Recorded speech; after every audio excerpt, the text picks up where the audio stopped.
There's a missionary I'm friends with that I was talking to somewhat recently, and he was telling us about a Bible study he had this last school year. And with the group of guys, he asked them when he started, "What do you think when you hear the word Bible?" And one of the guys, being honest, he says, "When is it due?"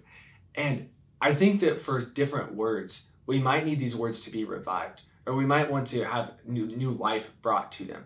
And I think a word that could fit into that category would be disciple, at least for my own self. I've heard this word growing up, and it's almost like I could give a rational answer for it, but going beyond that, there isn't a real excitement and joy when I hear it. And I'm excited because Bishop Kemme in his Pastoral Plan is inviting us all to become fully alive as missionary disciples. And I'm going through like the next few videos, specifically the next 3 videos. I'm going to go through what does this mean to be fully alive as a missionary disciple, with the first video being, what does it mean to be a disciple?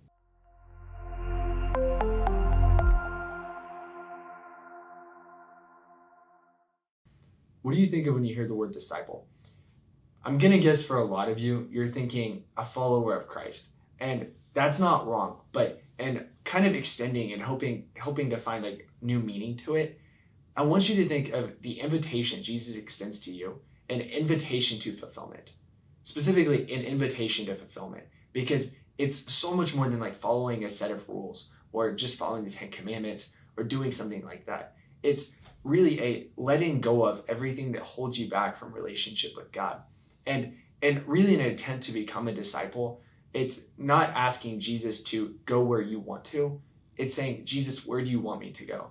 I think that was kind of the turning point for me, and when I became a disciple in some sense, was when I stopped asking Jesus just to follow where I would lead. And it can be hard a lot of times to let go of the different things that are holding us back from this. But if you want to see an example of this invitation to be a true disciple, you can look in Mark's gospel in chapter 10. There's this rich man that goes up to Jesus, and he asks him, he's like, "Good teacher, what must I do to inherit eternal life?"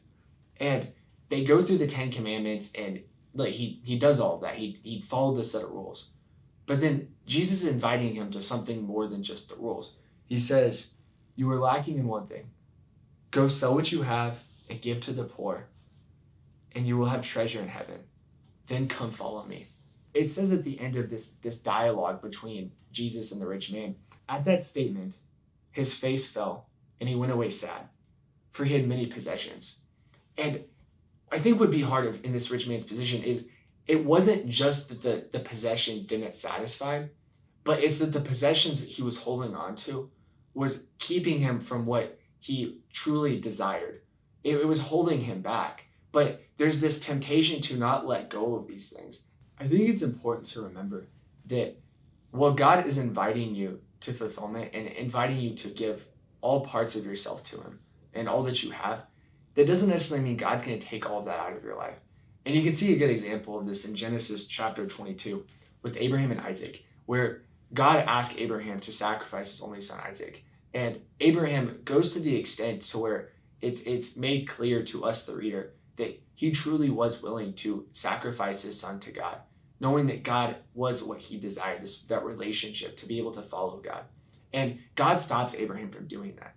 But interiorly, what it's about is us being able to give all of that to God and trusting him with us. And he wouldn't take something out of your life if he wasn't opening you up to grace, to his love that you really want, to that relationship. And so my praise for all of you is that you're going to accept this invitation from Jesus to become fully alive as missionary disciples.